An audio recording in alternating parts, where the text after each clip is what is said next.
Oi, gente, bem-vindos a mais um Hipnotic Talks. Hoje eu tô aqui com só mulheres maravilhosas, só que eu vou ter uma participação especial da Isabela, que vai ser a host do dia. Você tá preparada pra ter uma host aqui nesse seu podcast? Eu amo ter host, mas eu tô preparada para as perguntas assim, tipo... É pergunta surpresa hoje e a gente vai começar com o seguinte. Tá todo mundo cansado de ouvir falar sobre tendência? Qual é a nova forma de comunicar a tendência? Todo mundo fala, mas no fim todo mundo adora a tendência, né, gente? Então vamos se apresentar aqui. A gente tá com a... Teté Conde. Eu sou comunicadora de moda e negócios e fundadora da Teté Academy, que é meu projeto independente educacional para moda, para conhecer moda a fundo e principalmente o lado do business. Eu sou Fabiola Cassim, da plataforma Hipnotic, também comunicadora de moda e tendência. Sou Bia Nardini, também comunicadora de moda, formada em moda, com especialização na área de mercado de luxo. E eu sou Isabela Aredes, e sou gerente de conteúdo do It The Look, a maior plataforma shoppable content do Brasil. Olha que chique! Maravilhosa! Vamos começar do início de tudo? O que era tendência há 10 anos atrás? Essa é pra você, hein, Fabiola? Ai, meu Deus. Olha, gente, não mudou nada, continua a mesma coisa. Tendência é tendência, mas eu acho engraçado, porque hoje a gente fala a tendência, né? Fala especificamente. O que todo mundo fala, não aguento mais a tendência, mas antes já acontecia. Acontecia nas ruas, acontecia no grupo, em um grupo pequeno, e essa tendência já acontecia. Então você olhava aquele grupinho que estava usando tal coisa e automaticamente aquilo ia se espalhando.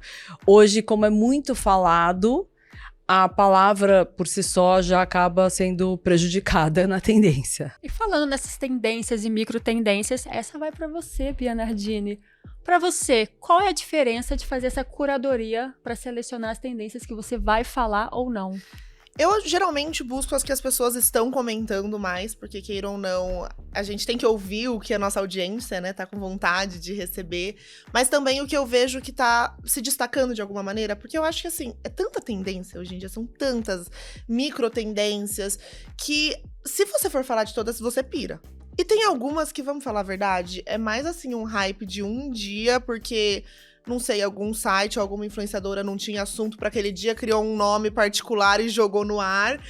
E dali uma semana ninguém lembra mais. Então vale falar sobre essa em específico. Eu gosto mais de pegar algumas que a gente consegue se aprofundar e talvez trazer um questionamento de comportamento além de uma simples roupa viral. E falando em análise de tendências, né, Teté Conde, o que você leva em consideração para analisar uma tendência? Na era dos vídeos curtos, porque a gente sabe que se a gente for parar pra falar de uma tendência, 3 horas. Pegou super, vídeo curto já tava assim, ó, travou o HD. É que na verdade, assim, até complementando tanto a Fabiola quanto a Bia, é assim, a gente vem de uma sociedade que está mudando muito. Então, há 10 anos atrás, você não tinha esse acesso, né? Eu vi até recentemente um vídeo falando que como que a Vogue tinha essa centralização da informação. Hoje em dia, você abre um Instagram, um TikTok, tá todo mundo falando do seu ponto de vista daquele determinado comportamento. Então, eu até, assim, quando eu faço essa grande curadoria pra mim, tem que fazer sentido com, primeiro, qual que é o nicho que eu escolhi. Então, eu falo muito sobre moda, negócios e comportamento permeiam esses dois mundos de uma forma muito relevante. A gente sabe que muitas vezes um comportamento leva uma tendência a acontecer. E vice-versa, uma tendência leva um comportamento. Melhor exemplo disso, Morango do Amor. Nossa, pelo amor de Deus. Essa eu passei. Eu passei batido, não entendi. Falei, gente, Morango do eu não vou. Amor, sabia? Mentira. Ai. Gente, morango coberto de chocolate sempre existiu, mas não sei quem foi que E é muito encanou melhor. Exato. Mas vocês concordam comigo a maluquice disso? É maluquice. Morango do Amor estava na nossa vida desde que todo mundo conhece uma boa festa junina. Aí, do absoluto nada, cria-se um conteúdo, isso vira um comportamento, e aí o mercado fala, estamos lucrando em relação a isso. Então, a minha curadoria é exatamente isso, é fazer essa interseção. E até trazendo o que a Bia falou, hoje em dia a gente tem tendências que exatamente são um efeito colateral dessa velocidade, que é alguém criou um nome, um mood, um humor, de repente a gente tá vendo isso se alastrar em 24 horas. Aí acabou. É pra isso que a gente tá aqui, né? Pra dar uma peneirada, que é muito difícil. Justamente, o que é passageiro, o que vai ficar, o que é... Porque a gente não tem mais domínio nas mídias sociais. Tudo se alastra em questão de segundos. E aí você fala, não, aí vão checar, às vezes não te perguntam por DM. Estão falando de tal coisa. Isso eu queria saber de você. É isso, rola, não? Acabaram de me Tem mandar a uma questão coisa. do timing, né? Também é isso, porque eu acho que uma das coisas que mais deixa claro, assim, pra mim, como tá muito veloz, é que eu vejo assim, tem coisas que eu não posto, que eu até queria comentar, mas que eu perco o timing. Por quê? Porque ontem aconteceu o VMA, e aí alguém usou um look muito incrível. Se hoje alguém lançar alguma coisa, a Hailey Bieber pintar a unha de uma cor diferente e colocar um nome peculiar, acabou, ninguém lembra mais do VMA. Se você criou o conteúdo e postou, ótimo, se não, um beijo. Então, assim, é uma velocidade que eu questiono a que ponto também nos agrega, né? Porque aí você tem dois tipos de criadores. O que é basicamente surfa essa onda, não necessariamente ele traz informação mais aprofundada, que eu acho que é aqui que a gente carece. Como nós somos influenciadoras de conteúdos aprofundados, não tem como você fazer uma análise, por exemplo, VMA, tá bom, eu consegui pegar todos os arquivos em 10 minutos, vou subir o vídeo. Então, acho que esse é o nosso diferencial, de conseguir ter uma leitura maior, só que a gente precisa de tempo. E aí, nisso, a gente também tem que ser muito criteriosa em relação ao que vale o nosso tempo. A questão do timing versus a profundidade, né? Qual é o ponto certo de agir e postar um vídeo? Mas também, por exemplo, eu acho que a nossa audiência quer ouvir da gente. Não interessa se foi essa semana, a semana que vem. Se a gente sair pra falar, ela vai querer ouvir aquilo. Então, assim, se você for falar dos lookinhos do VMA amanhã ou na sexta-feira, eles vão querer saber sua opinião. O que eu sinto é que com o tempo é como se a gente fosse treinando ou fazendo uma curadoria, de fato, da nossa audiência. Então, eu percebo isso hoje em dia. Antes, as pessoas vinham meio desesperadas. Ai, comenta tal coisa, comenta. E eu comecei a me posicionar até nos stories, assim, para as pessoas irem falando, olha, eu vou falar, mas espera um minutinho. Tipo, ai, comenta o desfile de estreia de fulano de tal. O desfile aconteceu faz 30 minutos. Nem a Vogue, que tá lá, comentou. Como que eu vou me achar... Sabe? Eu não acho que eu tenho também essa velocidade, eu não tenho as informações que eu preciso pra isso. E então, eu vou comentar, mas quando eu me sentir preparada e com informações o suficiente pra fazer algo interessante, porque se for pra comentar o que todo mundo já comentou, também, assim, eu sei que minha audiência quer ouvir de mim. Mas precisa, às vezes eu compartilho o vídeo de uma colega minha de profissão que eu também achei incrível. E tá ótimo. E vou investir o meu tempo em fazer um trabalho bacana sobre outro assunto. Que, aliás, você vai ter que se preparar agora, setembro, né? Começa a semana de moda com um monte de gente de estreia que saiu de tal marca, entrou em tal marca, e vai ser uma confusão. Troca de CEOs, novas pessoas no comando, Sim, novas vertentes. todo assim. mundo. Aí o mais engraçado é que a gente tá todo mundo parado. Moda tá literalmente igual aquele meme. É um tsunami e tá todo mundo assim, ó. Setembro vai vir. Não, e agora, eu acho que como os CEOs entraram e vai ser estreia dos estilistas, dos designers, eu acho que eles estão, tipo, tensos também. Eu acho que tá todo mundo criando uma expectativa, mas ninguém vai arriscar. Não vai arriscar, assim, de fazer uau, vai ser aquele desfile, tipo, lembra do Michele entrando na Gucci, que era uma coisa, meu Deus, parou tudo, como é que pode? Que deixaram esse cara fazer isso e vai dar certo? Ninguém sabia. Porque hoje em dia eu me questiono, será que tem muito espaço pra isso também? Porque eu acho que tem o lado financeiro, que quando a gente tá no momento de crise, eu sinto que todo mundo dá uma recuada e cria de uma maneira tão conservadora que também não abre margem pra ter esses crescimentos absurdos. Mas, ao mesmo tempo, eu também questiono se tem espaço pra isso, porque é tanta informação. Por exemplo, isso. Tá, quantos diretores criativos vão estrear nos próximos meses?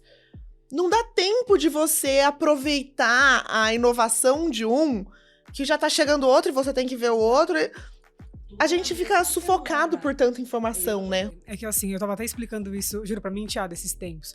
Que imagina que o diretor criativo é o grande maestro. Só que tem como se fosse uma instituição atrás dele falando, a gente aposta nesse novo segmento da música. Então todo mundo ali tá numa situação de tensão, uma situação de, será que a gente faz exatamente isso? Eu vou fazer um movimento ousado pra chamar a atenção e sair um pouco fora da curva? Ou como que eu justifico se o movimento der errado depois, financeiramente? Então assim, a gente tá vivendo uma época que eu tenho certeza, se você pegar pra maioria das pessoas que comentam na internet, não influenciadores, criadores de conteúdo, mas eu tenho certeza que a maioria das pessoas não lembra o que foi desfilado na última semana de moda. Eu ia fazer essa pergunta, qual foi o último desfile memorável pra vocês? Não, é que eu sou um pouco... Eu gosto muito eu acho que o que o Pharrell tá fazendo é muito especial na Louis Vuitton, mas assim... Mas o Virgil também já fez, entendeu? Tipo, é uma coisa que a gente tá vendo, por exemplo, o Post Malone, que eu vi esses dias. Não, mas se você for ver, ele tá fazendo a mesma coisa do que o Pharrell fez. E aí também tem até uma questão da cartilha nova cultura americana que tá surgindo muito forte. Então você vê. Logo agora. Que na verdade. Eu acho super duvidoso. É uma conta de matemática ali que aconteceu esse ano. Mas assim, a história é como você cria consistência, relevância e ainda atenção em um ambiente que tá saturado. Tudo acontecendo ao mesmo tempo. E eu acho que até mesmo a Vogue, né, com essa nova diretora de conteúdo, né, que eles colocaram. Na verdade, ela, pra mim, é tipo uma coisa assim, entrou pra... Você pode ver que os movimentos são de tirar pessoas com muita personalidade. Eu tinha certeza, eu juro, eu tava esperando a Fabiola falar. Colocar pessoas com quase zero personalidade, que estão lá na empresa há trocentos anos e que não vão fazer grandes movimentos, mas tem uma linguagem nova. Pode ver que você não vê mais uma pessoa de personalidade forte atuando ali no... É que é aquela história, né? É o problema de você arriscar. Se você arrisca e dá errado, você tem uma Condé Nast por trás falando. Exatamente. E eu acho que nos últimos anos a moda aprendeu muito como a pessoa física afeta a pessoa jurídica. Então, assim, uma pessoa física, um estilista, uma diretora de conteúdo, ou seja lá quem for, que pise em falso, eu vejo assim, por exemplo, eu sou uma grande apaixonada pela Balenciaga. As pessoas até hoje falam e comentam nos meus vídeos, porque você apoia a Balenciaga, porque então você apoia isso, isso e isso, porque essa marca tinha que acabar. E eu vejo isso, eu falo, gente, é uma marca de 100 anos quase de história, sabe? A gente tá falando de tanto tempo, mas é isso. Hoje em dia, a pessoa física à frente de uma empresa, que às vezes não tem uma ação da empresa, ela é só uma contratada, ela é um funcionário, exato. Tem muito efeito, assim, na imagem. Então, eu acho que por isso que tem isso. Mas, ao mesmo tempo, se a gente parar pra pensar, as pessoas que mais transformaram a indústria, elas deram a cara a tapa e elas tinham uma personalidade. E aí tem esse problema, né? Como que você cria... Isso é uma das coisas que eu sempre discuto. Por exemplo, a gente tem 15 maiores marcas no mundo, tirando os conglomerados, né? Que a maioria delas fazem parte. Só que se você dá muito poder para as pessoas que fazem parte desse sistema, quando elas saem, você fica numa situação que... Quem que você substitui? E aí e essa pessoa tá com um preço ali de mercado altíssimo, porque ela fez uma revolução no passado, e aí essa dança das cadeiras começa a ficar muito limitada, porque você tem 10 pessoas capazes de fazer isso no mundo. Aí quando você tenta, vamos supor que nem a Gucci tentou fazer isso com o Sabato de Sarno, dar uma posição, até mesmo com a Virginie Viard, tipo, tirando cada um, né, nas suas devidas proporções, você dá esse passe pra uma pessoa que é de mercado já, que tá na marca, que com certeza tem um passe muito menor em termos... não tá ali no jogo da contratação, você dá pra uma responsabilidade gigante. E aí a gente viu que também esse modelo não funciona. Porque são difícil. Pessoas que até nos últimos tempos foram trocadas também. E é um feedback em tempo real, né? Então, 3 horas depois do desfile, você já sabe o que todo mundo tá achando. E aí vem a pergunta, né? Com esse feedback real time, essa velocidade de informações, tá todo mundo seguindo uma tendência ou tem gente que, tendência. Eu não sigo tendência. A gente tava conversando aqui, a Fabiola falou que ela não segue tendência. Antitendência. Embora eu fale de tendência, justamente o que eu faço? Como eu já passei por todas essas tendências pela minha idade e por tudo, e grupinho, e vivi tudo. Até anel de dedinho, a minha equipe inteira falou, você usou anel de dedinho? Usei. Mas era o anel de dedinho, super discreto, bonitinho. E aí, o que eu faço? Eu traduzo isso pra vídeo. É exatamente isso. Vai ter a tendência? Vai, mas querida, pera um pouquinho. Vamos conversar sobre isso. Funciona pra mim. Exatamente. E aí você vai pontuando por ter passado por tudo isso. Mas, de verdade, eu não abria uma revista de moda na minha vida. Nunca fui de editorial, nunca fui de nada. Mas, em função disso, eu fui construindo meu estilo. É esse o fato. É onde a gente quer chegar. Porque onde a gente quer chegar. Por quê? Agora tem tanta tendência e tanta gente pra você seguir que as pessoas ficam perdidas. E elas não querem mais saber qual é o estilo delas. Elas só querem seguir. Sim, recentemente eu tava participando de um podcast que a gente conversou muito sobre isso, que era exatamente essa questão que a gente levantou. Porque lá atrás, se a gente falando dos anos 80, 90, tinha os movimentos de contracultura. Então, quando você entrava naquela estética, aquilo vinha muito associado também à sua identidade, às suas crenças, a pessoas que compartilhavam dos mesmos ideais. E a sua turminha. A sua turminha, a sua turminha. Seu grupinho. E hoje em dia é como se, através das tendências, as pessoas ainda buscassem esse pertencimento. Só que são tendências meramente estéticas, elas não têm essa bagagem. Então você se joga de cabeça achando que ali você vai pertencer, ali você vai achar aquele aconchego e você não acha. E de repente vem mais uma nova solução milagrosa. Então agora é essa a tendência, agora é borro. E aí você se joga com tudo no borro e você tá com bota cowboy e você nunca viu um cavalo na Aí sua você frente. se joga, aí chega na faculdade e sua turma inteira tá no gótico. Aí você fala, errei, o que eu faço? Exatamente. E aí quando você vê, tipo assim, tá, mas o que você gosta? Porque no final do dia, às vezes você não sabe nem o que você gosta de ouvir de música, você não sabe o que você acredita, você não sabe o que você quer pra sua vida, você não consegue escolher os seus amigos porque você não tem os seus ideais claros e você acaba se apoiando em estética.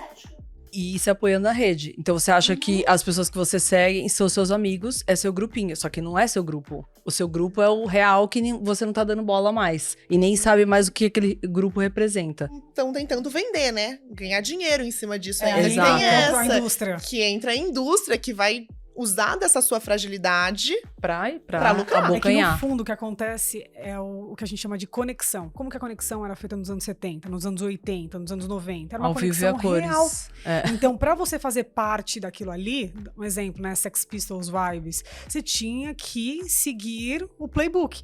Hoje em dia, você entra em 10 vídeos, você aprendeu já. Então, essa conexão, ela vira totalmente, tipo, líquida, né? Então, isso acontece que aí a gente começa a achar que aquilo que a gente vê nos representa, nos torna, mas no fundo não é isso, né? É muito uma conexão real, ela tem profundidade.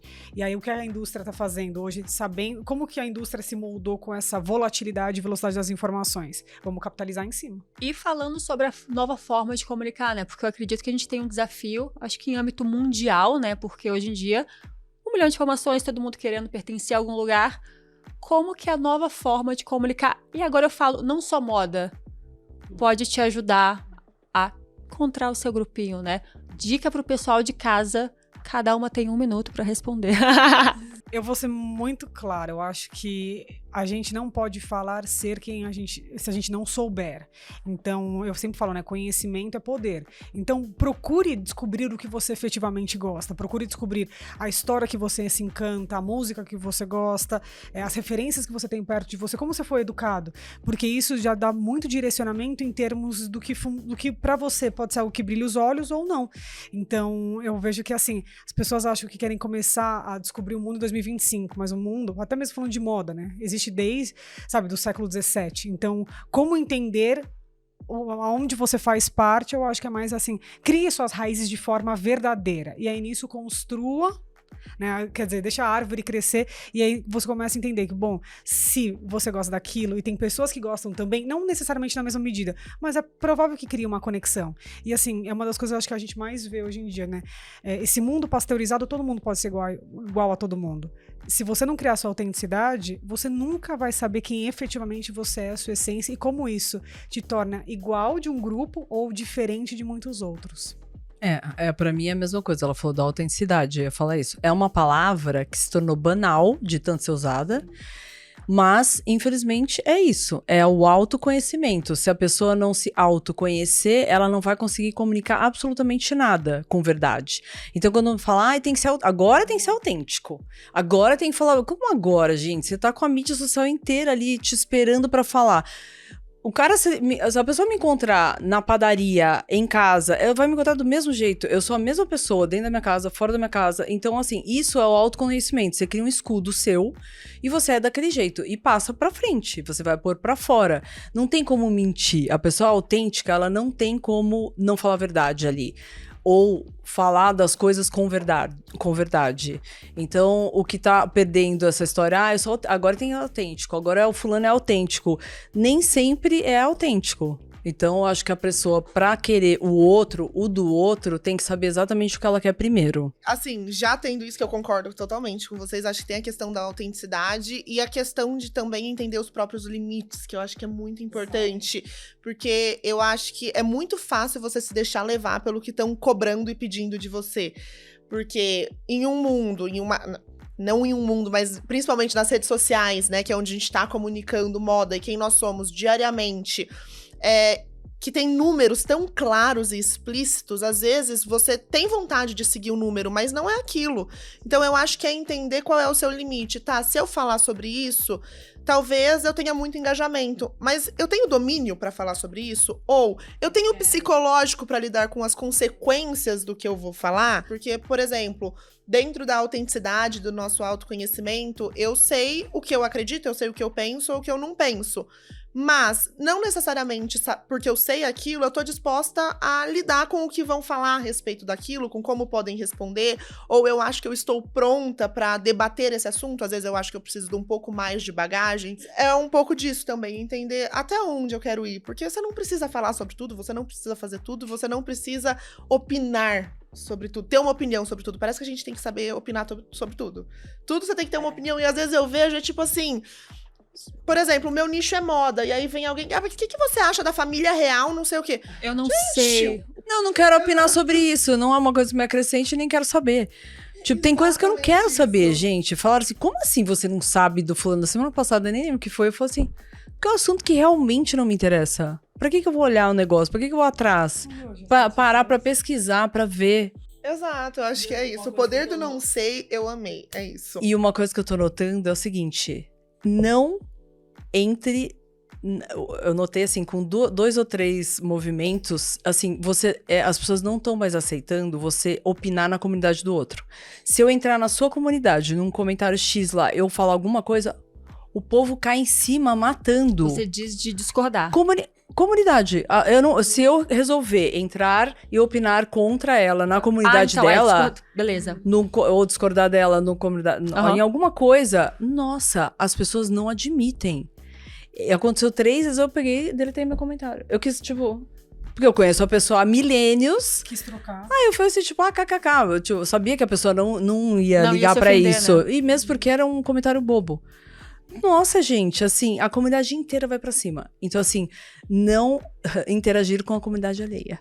Primeiro mandamento, gente, da comunicação moderna. Não interagir com a comunidade alheia. É que eu acho que as redes sociais se tornaram um lugar sem lei, sem protocolo, E sem educação, sem regras né? básicas. Sem educação. Então, assim, também. as pessoas falam, isso assim, acho que a gente tem até uma questão de pessoas discordando de nós, mas eu vejo o quanto que pessoas que naturalmente as pessoas chegam ali falando da pessoa, sabe? De características pessoais. Então, assim, é muito complexo, muito complexo. Mas também é aquela história. Se você quer compartilhar algo da sua vida, as pessoas acham que dá margem para elas opinarem. Já aconteceu com vocês de serem canceladas? Eu acho que serem canceladas... Eu peço pra isso. Gente, me cancela! Que eu não aguento mais.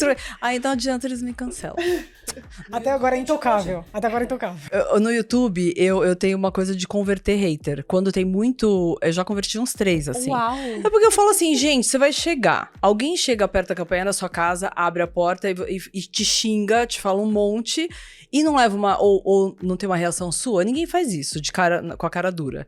Então não vai ser no meu espaço ali virtual, digital, que vai fazer. Então as pessoas têm que ter educação. Você tem a internet toda ali pra você optar. Por que você vem aqui encher o saco? Discordar do que você tá falando é uma coisa, agora te ofender é outra. Então eu vou discutindo até essa pessoa pedir desculpa. Mentira, elas peço pra você, ai, 1000 desculpas. Não. E pararam, acho que... Né, porque pararam de... Sabe, a ação, o efeito... Não tem reação ali. Eu só vou e falo em vídeo, e aí a comunidade inteira vai junto, eu falo, gente, calma. Eu não quero ninguém cancelando ninguém aqui, entendeu? Mas tem que ter educação. Tem que ter educação. Não pode virar do nada e te falar um monte, entendeu? Bloquear ou não bloquear? Eis a questão. Fiquei sabendo que Bia Nardini tem quantos bloqueados? Pra mim não é nenhuma questão, é bloqueadíssimo. Nossa, tem mais de 1000 pessoas, fácil. Tem mais de 1000 pessoas Nossa, bloqueadas. Gente, eu não tenho nem 5. Eu acho que eu nunca bloqueei ninguém. Acho. Eu deveria? Pra mim é assim, falou, é que, tipo assim, tem gente que é repetitivo, eu já tive uma galera que, tipo, não é tudo isso não, mas algumas pessoas que são meio repetitivas, eu via que toda vez que ia comentar era alguma crítica, então eu comecei bloqueando esses, e aí eu fui descobrindo a paz do bloco, a paz, porque foi um botão que eu cliquei e essa pessoa nunca mais teve acesso a mim. Ai, gostei, então agora... Não é terapia, mas é terapêutico. Exato, então falou alguma coisa... É lógico, se você pode discordar de mim, mas você não pode discordar de mim me ofendendo, sabe, tentando me diminuir. Isso você não pode. Entendi. No meu perfil não pode. Então, a sua média ali pra bloquear ou não a pessoa é, se a pessoa te ofendeu, tá bloqueado, e é Exato. isso. Se Mas só discordar discordou, pode? Não, à vontade. Ótimo. À vontade. Mas você não vai discordar de mim falando assim, você é burra. Você é uma idiota, eu não gosto do seu cabelo. É porque é nesse nível, né? Isso é ridículo. Gente, eu achava que era só no Still The Look. Que ótimo saber que não. Porque assim, quando é um veículo, eu entendo que a pessoa pode imaginar que não tenha pessoas por trás trabalhando, né? Mas é aí que você vai lá encher o saco dele e falar que tem uma E, cara. Não, a gente sempre responde, falando, o nosso time sente muito e tudo. A gente sempre pede desculpa, enfim, qualquer coisa, mas pessoa física... Opa. Gente, eu tô chocada. E eles chegam, e é isso que você disse. Tem gente que vai e ofende, tipo, características físicas. Eu fico tipo assim, gente, mas eu tô comentando da Prada, por que você tá falando do meu nariz, sabe? Uma vez vocês encheram o saco pra eu comentar bem no comecinho do meu canal, era 2018, o Met Gala. E minha filha adorava. E ela foi gravar junto comigo. Pra quê? Teve um menino lá que começou a falar um monte. Pois esse eu fiquei enchendo o saco dele até ele pedir desculpa. Pede desculpa, depois entrou pra pedir desculpa pelo DM no Instagram. Aí falou que tava fazendo moda na Itália. Eu falava, gente, o que é? Você já bloqueou alguém, TT? Confesso que eu não tinha isso. Eu sempre coloquei na minha cabeça que, bom, se eu tô trazendo informação, normal que as pessoas discordem. Até porque eu acho que hoje meu papel como comunicador é trazer também minha opinião. Nem todo mundo vai concordar comigo. Mas assim, hoje em dia, tenho a mesma premissa. Você vai me ofender, vai ofender qualquer coisa envolvida. E assim, é um negócio que vai além do que a gente tá discutindo. Você chega pra uma pessoa, você tá discutindo sobre, sei lá, mercado, aí você xinga ela do nada? Não, você não faz isso. É deselegante, é desrespeitoso. Então, assim, as redes sociais não existem isso, né? Não existe o beabá, né, da etiqueta. Então, e nessas horas eu acho que, assim, é meu Instagram, é minha conta, e também até pra prover um ambiente de saúde. Porque aquela história, né? Comportamento ruim alastra. Alastra, uma maçãzinha E podre ali no você meio. vê que é um comentário vira um cancelamento. E aí, às vezes, uma coisa totalmente aleatória. E qual foi, desses todos ali, o seu conteúdo mais polêmico, que gerou mais opiniões ali, controversas? Não, teve um ótimo esses tempos. Eu postei sobre no Museu da História Natural de Londres, ele faz umas fotos premiadas. E aí eu postei sobre a foto que foi premiada esse ano, que era um elefante andando num rio muito famoso de plástico, né, com muitos resíduos de plástico. Aí eu falei, olha, a indústria da moda, numa questão de conscientização. Aí todo mundo assim, não, mas você tava na festa da H&M, e você está falando sobre, tipo, descarte. E aí nessas horas, tem uma outra coisa que vocês não sabem. Muitas vezes eu não posso falar exatamente com dados fundamentados, porque tem empresas com interesses privados que podem mover ações contra mim. Sério? É normal, como qualquer influenciadora. Eu não, falo lá o que eu quero. Acabou. Fabiola Não tem contrato, gente. Vai me... Não, mas às vezes, mais uma das coisas que eu sempre penso, que é assim, hoje, ao mesmo tempo, a rede social te deu uma liberdade muito forte pra você falar o que você bem entende, não necessariamente o outro lado da moeda... Ela te expõe também, né? Vai aceitar essa difamação, ó, esse posicionamento. E aí vira aquela... mas difamação é uma coisa, posicionamento é outra. Mas porque até você tem... explicar isso no É processo, difícil, mas Já foi assim... processada? Ainda não, meus caros, eu pretendo... Vai. Tá? Porque eu só luto contra uma única empresa. Quem me conhece sabe. Ela é muito grande hoje em dia, ela é a maior do mercado. Não, e aí nisso, esse post que aconteceu foi o seguinte, muitas pessoas começaram a contra-argumentar que como que eu tava sendo, vamos colocar assim, sustentavelmente seletiva, né? Porque eu tava de um lado apoiando uma marca, né, indo em eventos, e na outra, meio que de certa forma, criticando o mercado de moda. Mas se a gente for colocar...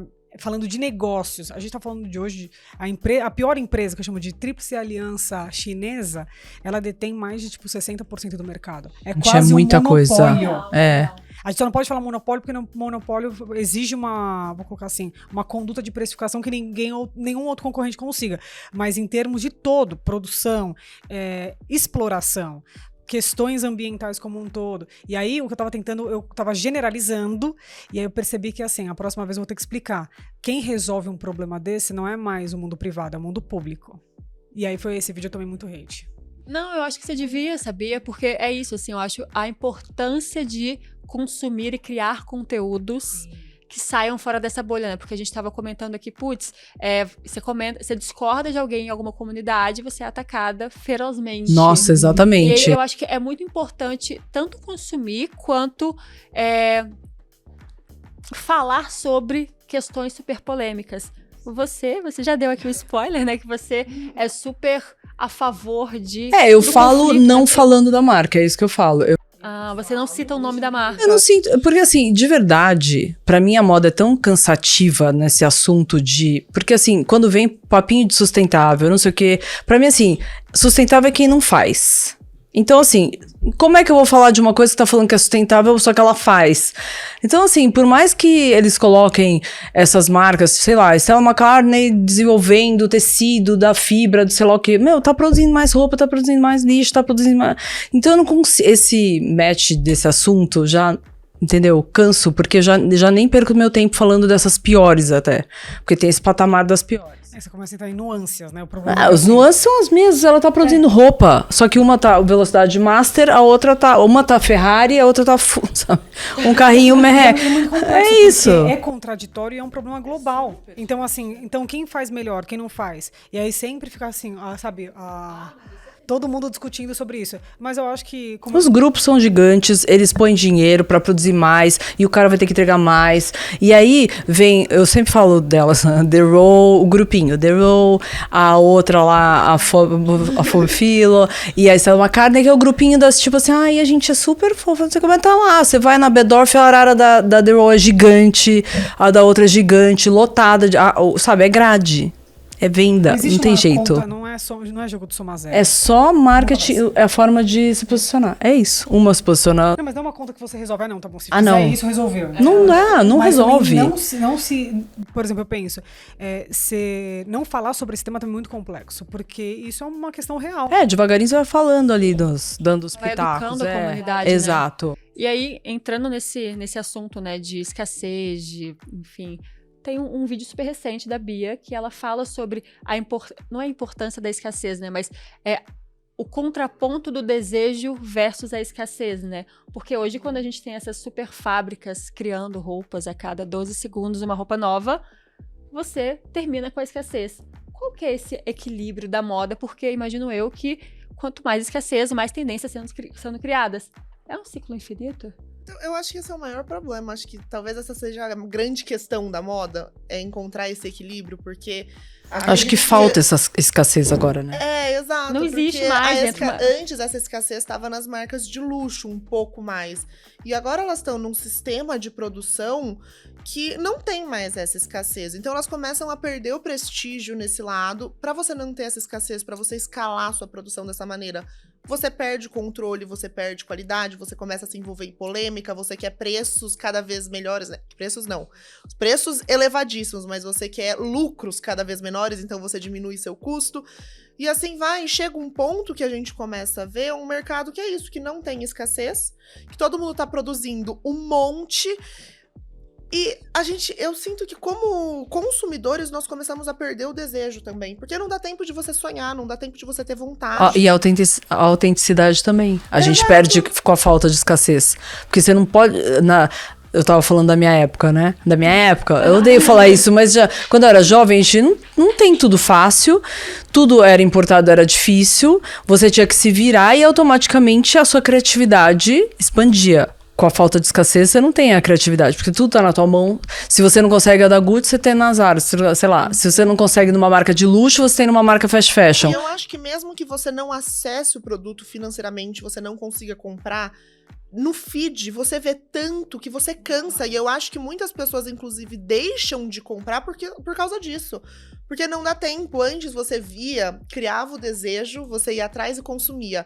E depois você cansava. Agora, antes de você chegar nessa virada de chave, na conversão do consumo, você já cansou. Porque você viu tanto que parece que que a bolsa tá dormindo com você toda noite. Então... Aí você já não quer mais. É bom que dá tempo de analisar bem se você quer ou não quer. Não, tem que analisar demais, assim. E o pior, aí essa tendência, vamos supor, aí essa estética passa. Eu fico pensando o que vai acontecer com o mercado second hand, sei lá, daqui a 5 anos. Que já foi banalizado também, né? Em que a gente vai começar a ver cada vez mais... por exemplo, a coleção vigente hoje, daqui a 2, 3 anos, ela vai se manter com valor? E aí fica aquela história, né? O que vai ser disso? Como que você vai regulamentar o mercado a ponto de continuar com o valor, sendo que você não pode mexer na escassez por conta, vou colocar assim, de uma estrutura financeira, e você também tem que toda hora aguçar o desejo. Exato. Eu acho que o autoconhecimento, a pessoa vai ter que ter ela vai ter que ser muito consciente, senso crítico, que é o que a gente... Aquela coisa, a coleção inteira tá ali, mas por que eu escolhi aquela bolsa? Porque aquela bolsa é temporal e daqui 10 anos, 20 anos, 30 anos ela não vai envelhecer. Qual a diferença de ter esse olho com esse olho? Esse é o grande desespero das marcas, de conseguir criar algo eterno. 3 anos atrás, acho que eu fiz um vídeo sobre isso, porque eu tava fazendo a minha pós e a gente estudava muito o mercado de segunda mão, assim, second hand porque é uma ascensão absurda, né, esse mercado. E assim, eu acho que a gente falou muito já sobre a questão financeira, como tem essa, é mais barato, é mais acessível, isso e aquilo.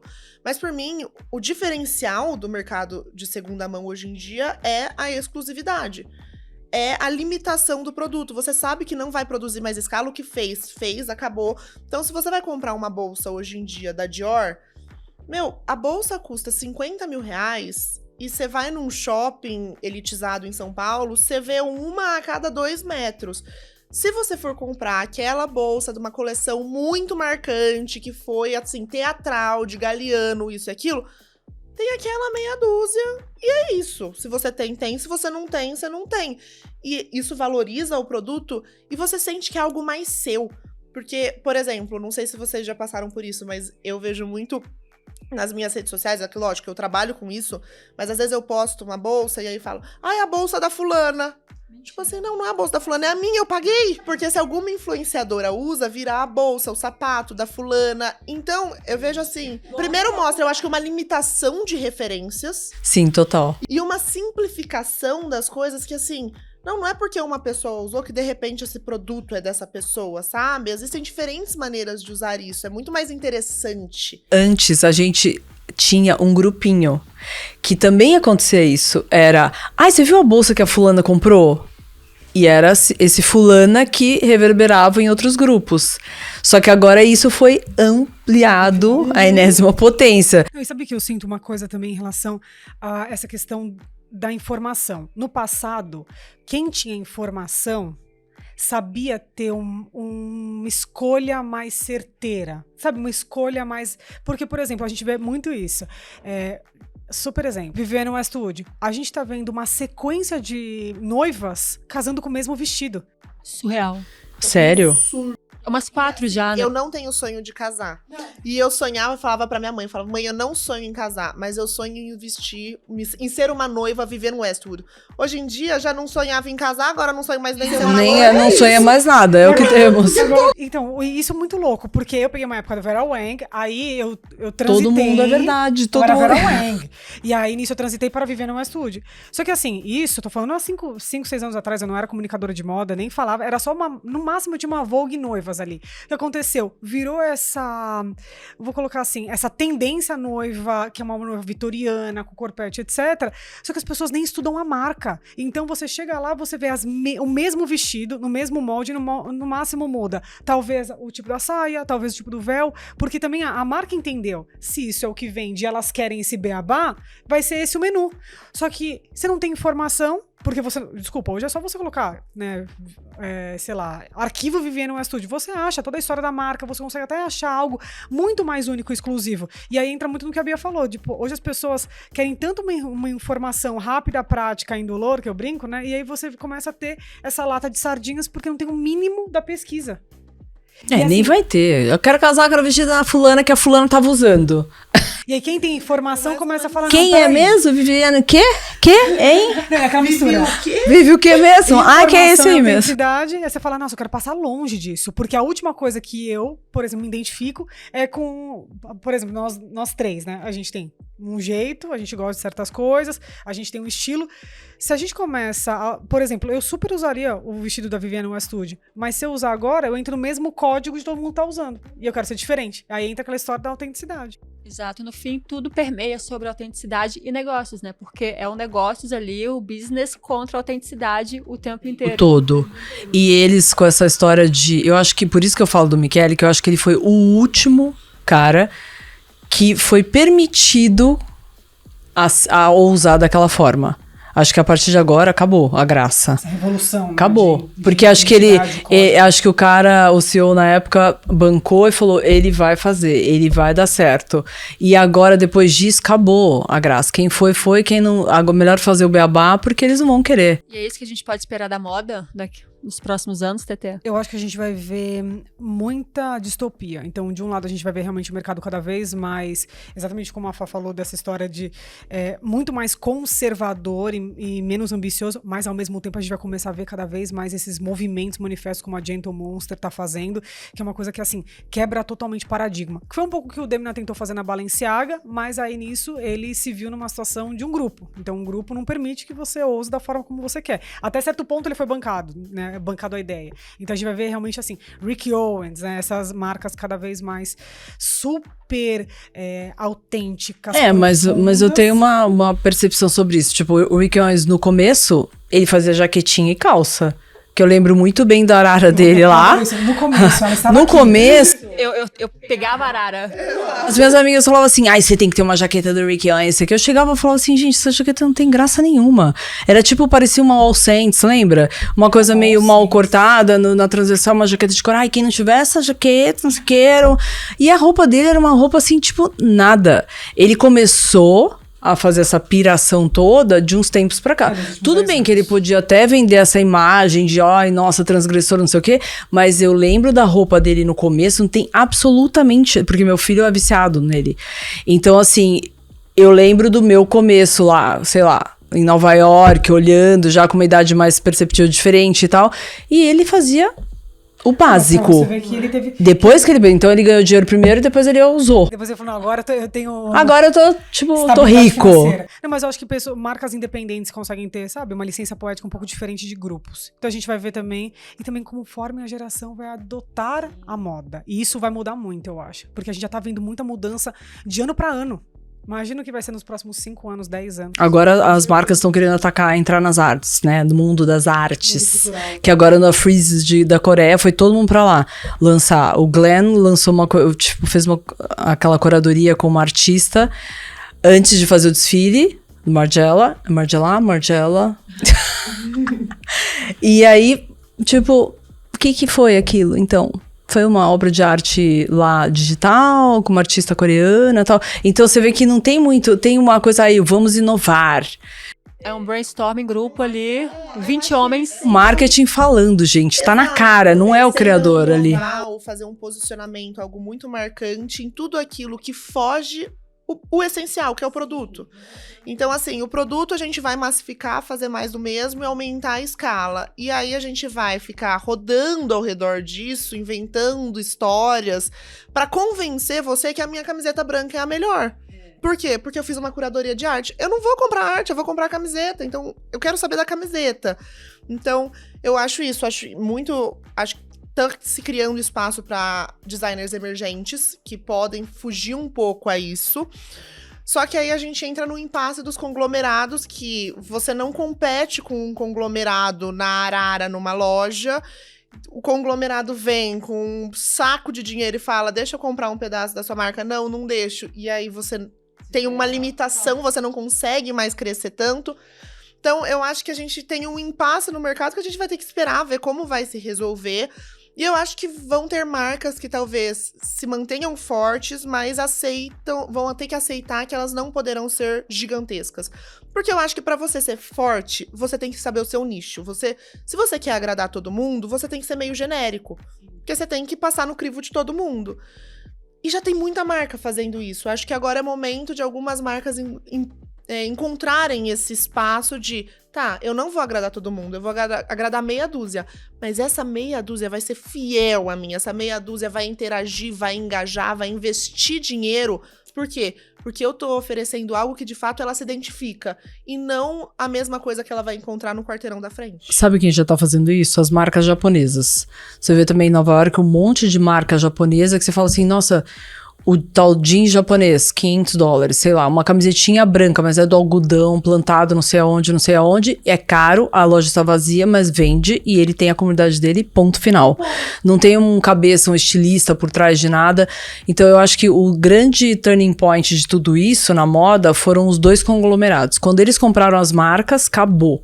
E aí acharam seus estilistas, seus designers, fizeram um contrato, sei lá, 20, 10 anos, e dali eles vão ficar rodando ali, ó, no mesmo lugar. Exato. Acho que talvez a novidade agora, a gente pode esperar a novidade nos próximos anos, vindo não das marcas que cobram 5 dígitos, mas talvez das que estão cobrando 3. Não sei, é isso. Tem mais inovação numa calça de $500 do que numa calça de $5.000. Cada um com seu público. Exato. E essa história do estilista ter um emprego numa marca grande para se sustentar, para sustentar a marca, isso aí sempre foi assim.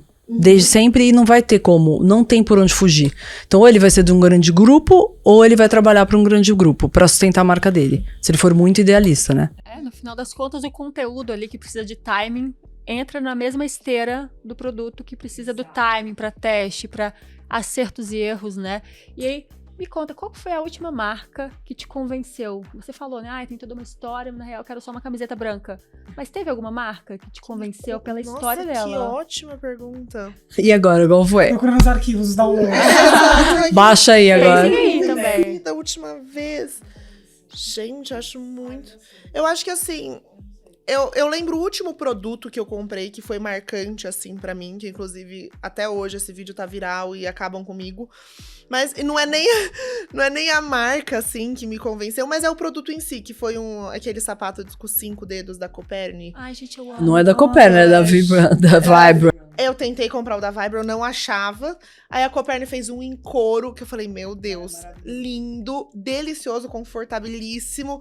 Eu rodei Paris, Milão, atrás desse sapato. A hora que eu achei, eu falei, vai pra casa comigo agora. E assim, eu acho que não é nem a questão da marca, é mais ali foi a questão do produto, que eu falei, gente, é algo que não é todo mundo que tá fazendo.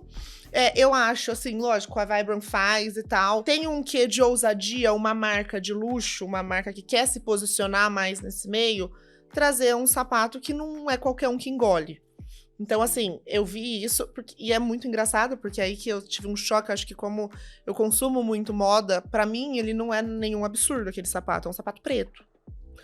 Eu postei. Eu adoro Gente, isso. Como uma mulher assim, fashionista fala, pra mim não é um absurdo. Gente, é um sapato, calma. Parece... Um sapato de 5 dedos. Não é isso, é que a sensação... A minha filha saiu outro dia com um sapato desse do meu lado. E assim, tipo, a sensação é que, não sei, parece que vai entrar a sujeira ali, parece que você não tá protegido. É pura noia, porque realmente eu sei que é confortabilíssimo. Ele é muito confortável. Então, E pra fazer ginástica. Dizem que é super bom. Ele é feito pra isso, né? É feito pra Então, isso. esse é uma sapatilha, mas o que ele é inspirado, assim, nesse da Vibram, que é o que eu não achei, que ele é pra esporte, né? Ele é pra esporte, você encaixa os 5 dedos e você tem a percepção de Tem mais pisada, estabilidade. tem estabilidade. Como se você estivesse pisando Há mais de 20 anos, o meu personal usava aquilo, eu falava pra ele, você não vai usar comigo esse negócio, né? Mas enfim, foi isso. Mas falando de marca, assim, uma marca que me convenceu, eu acho que não tem muito, não. Difícil pras Nossa, marcas, não hein? tão me convencendo. Antes de passar a pergunta pra Fabíola e pra Teté, quando você percebe que o vídeo saiu da bolha? Porque você tem a sua comunidade, né? E você falou, postei o sapato e comecei a receber comentários horrorosos. A sua comunidade entenderia o sapato? Sim, minha comunidade super entende. Inclusive, eu acho muito engraçado, porque às vezes vira e fala assim, meu Deus, isso é muito feio, só em você funciona. Quando é da minha comunidade, eles criticam, eles podem falar que é ridículo, mas eles vão falar que é ridículo a minha cara. E eu fico lisonjeada. Total. Eu agradeço. Mas, geralmente, eu sei que saiu da bolha quando vem essas críticas muito pesadas, principalmente em relação a alguma coisa estética, que eu acho que pra minha comunidade, hoje em dia, já é muito, tipo, esse look tá ridículo. Tá, ninguém tá nem ligando, é só uma roupa. Amanhã eu vou estar com outra, sabe? Quem é você nessa conta de Instagram agora? Exato. Então, quando alguém se atinge muito por uma coisa muito básica, aí eu vejo, tipo, isso aí tá saindo do meu ambiente já. E você, qual foi a última marca que te convenceu? Meu, não tenho essa marca. Porque nenhuma me convence de alguma coisa, assim. É aquilo que eu falei, pra mim é muita... Eu consumo, não vou negar, mas se não tem uma marca que fala, nossa, que demais isso, que, sabe, foi pensado, foi estratégico, não tem. Pra mim tudo ficou pasteurizado, não consigo pensar numa marca. Infelizmente. Não é Fabiola. Não consigo, gente. Vocês querem que eu faça o Pedacinho quê? da moda. É que eu acho que o que acontece, a gente vê muito, a gente consome muito do outro lado, que quando você coloca nessa posição de, tipo assim, vou ser consumidora, aí você já fala, putz, sabe? Você começa a ter 1 milhão de questões. Mas uma marca que me convenceu faz pouco tempo foi Coach. A Coach? A Coach. Porque foi o seguinte... Sério? Não, sabe, e aí, é nessas horas que eu fiz pra convencer. Foi o seguinte, imagina, a Coach existe na nossa vida há 1000 anos. Pois é, essa foi minha surpresa, porque eu lembro da Coach assim. Nasci. É. Nada de especial. Só que nos últimos tempos, ela vem se transformando em relação a como que ela tá entregando tanto qualidade, preço, ela tá criando um conteúdo diferente. Então, assim, ela tá criando um Se esforçando. Mas eu acho que isso é especial, porque você sair daquele basicão, do tradicional.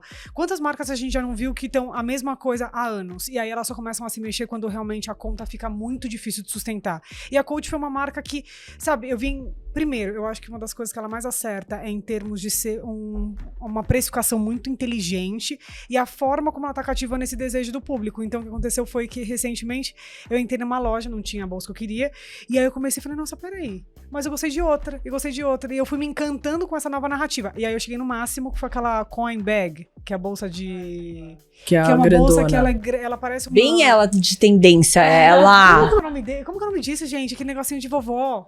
Que apareceu no Sex and the City e tudo. Sei. Então, tá vendo? Ah, depois Sei, eu eu vou ver achei qual linda é. essa bolsa. Porque a Sarah Jessica. Que é aquela que tem o ferrinho, que você encaixa as duas bolinhas assim pra Ah, fechar. eu sei, sabe? sei, Que tá é... bom. Como que é o nome disso na Porta-moeda. porta-moeda? É isso aqui, ó. A Tradução gente pensando livre. num nome muito complexo. Ela fez gigante. E aí, nisso, eu vi no desfile, eu falei, gente, mas que reinterpretação super legal.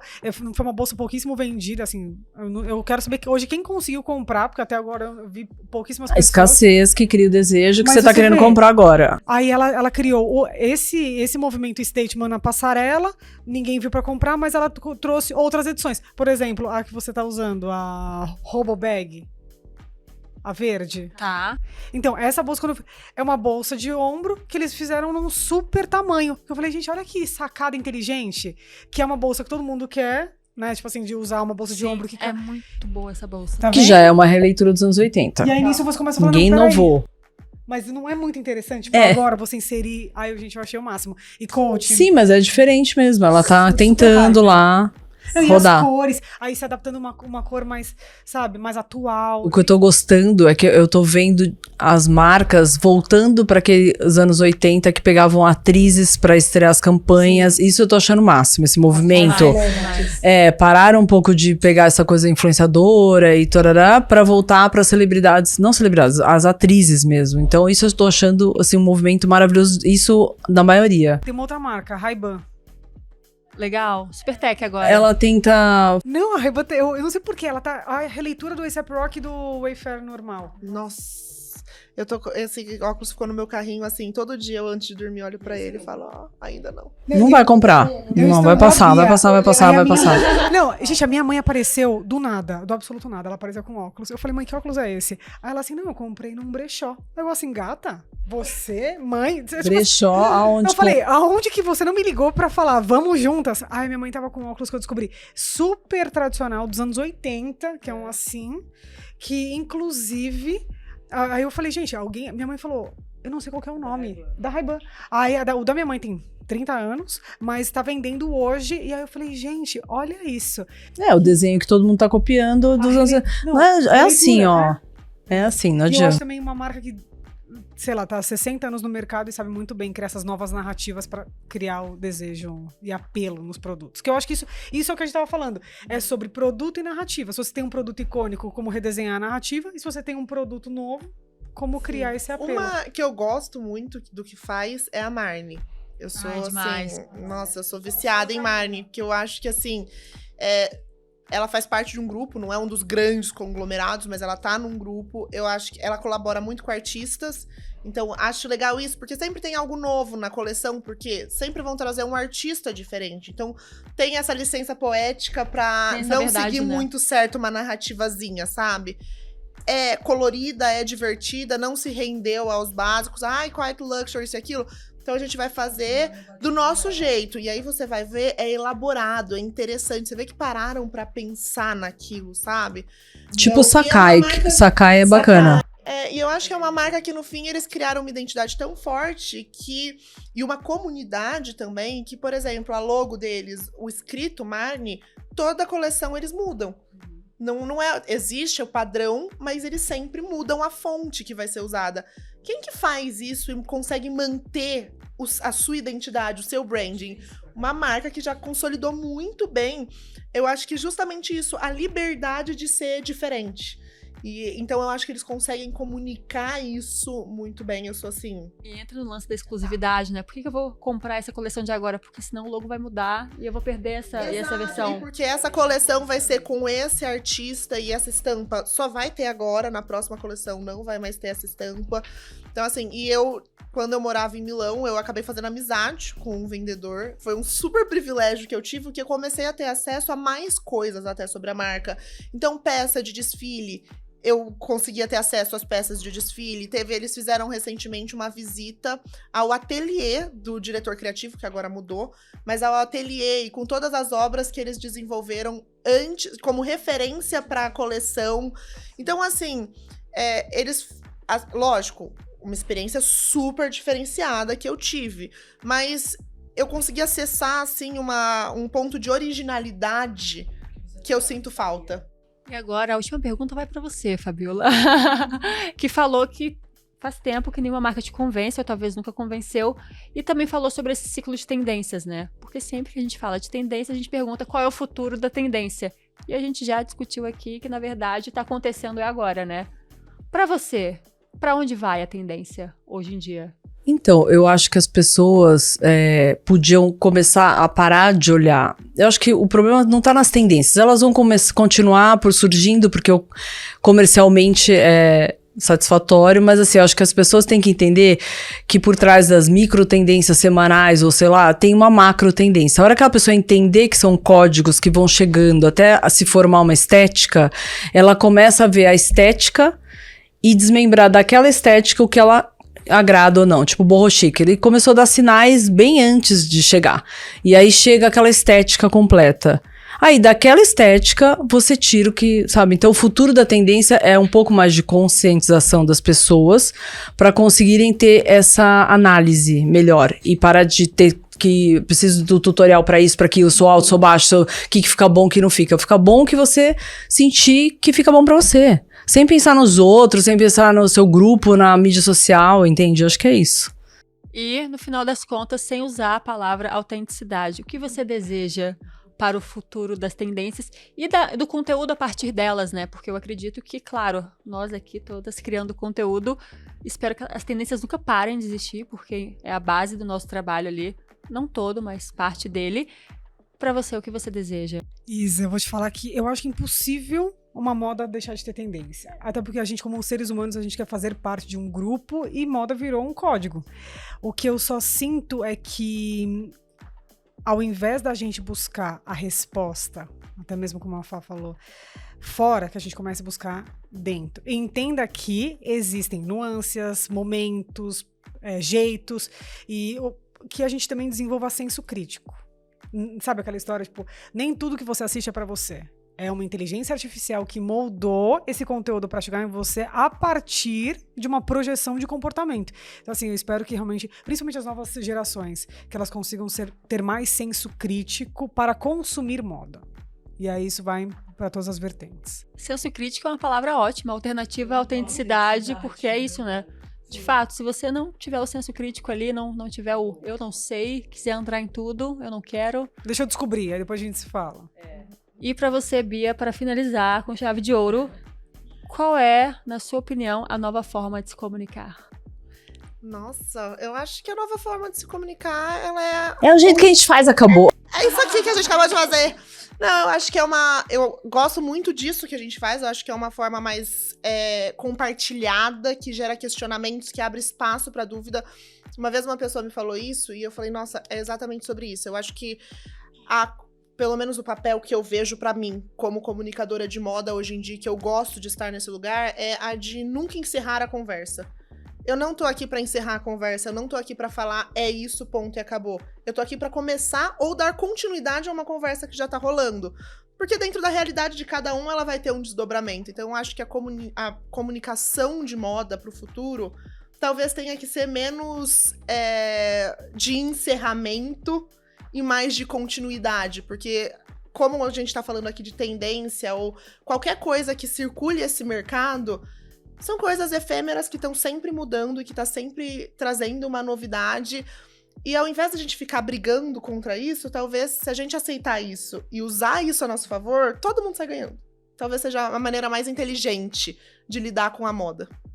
Baita resposta. Você faz o outro pensar, né? Você só abre o caminho ali. Exato, assim, eu posso falar a minha opinião, mas eu não tô falando a verdade absoluta. Eu tô falando a minha opinião. Não tem o fim no caminho. E essa é a beleza da jornada. Olha, como não tem um fim, se eu fosse você, eu compraria agora o ingresso pro nosso talk para dia 21, de novo ali relembrando tudo, dia 21 de outubro, no JK Iguatemi Talks Fashion, o nosso talk sobre novas maneiras de se comunicar moda. Espero vocês. Tô ansiosa, hein? Vai ser demais. Também, tô animadíssima. Um beijo. Um beijo, tchau.